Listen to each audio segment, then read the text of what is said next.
કામ કરી શકાય એટલા માટે બધા લોકોએ વિશ્વાસ મૂકી અને જે પણ ઉમેદવારો પસંદ કર્યા એ ઉમેદવારો સિવાય જે લોકોએ ફોર્મ પરત ખેંચ્યા એમનો પણ આભાર માનું છું। આજના તબક્કે દેશના પ્રધાનમંત્રી આદરણીય મોદી સાહેબ,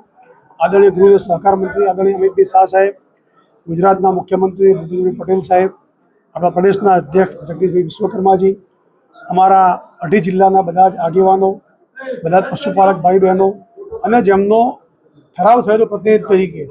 એ બધા જ પ્રતિનિધિઓએ જે મોટું મન રાખી અને દૂધસાગર ડેરીના વિકાસ માટે બધા લોકોએ મોટું મન રાખ્યું છે, એના માટે બધાનો ખૂબ ખૂબ આભાર માનું છું। નિયામક મંડળની નવી ઇનિંગ ચાલુ છે, તો હવે કયા પ્રકારની કામગીરી રહેશે? ગત 5 વર્ષમાં નિયામક મંડળે જે પ્રમાણે કામ કરી અને પશુપાલકોનો વિશ્વાસ સંપાદન કર્યો છે, એના કારણે આજે આ સમરસ નિયામક મંડળ શક્ય બન્યું છે। આજે જ્યારે સમરસ નિયામક મંડળ બન્યું છે ત્યારે અમારા નિયામક મંડળની જવાબદારી અનેક ગણી વધી જાય છે। આવનારા દિવસોમાં આનાથી પણ વધુ સારું કામ કરી અમારો ગામડાનો પશુપાલક સુખી થાય, દૂધના સારા ભાવ મળે અને વર્ષના અંતે સારો ભાવ વધારો મળે, અલગ અલગ જે સેવાઓ અમારી ચાલે છે વેટરનરી જેવી, એ સેવાઓ પણ વધુ સારી મળે, એ દિશામાં અમારું નિયામક મંડળ કામ કરશે। આજની ડેરીની ચૂંટણી બાબતે શું કહેશો? આજે મહેસાણા જિલ્લા દૂધ ઉત્પાદક સંઘ લિમિટેડના નિયામક મંડળની જે ચૂંટણી હતી એ 63 જેટલા જે ફૂલ ફોર્મ ભરાયા હતા, એમાંથી ભારતીય જનતા પાર્ટીના જે 15 ઉમેદવારો બિનહરીફ વિજેતા જાહેર થયા છે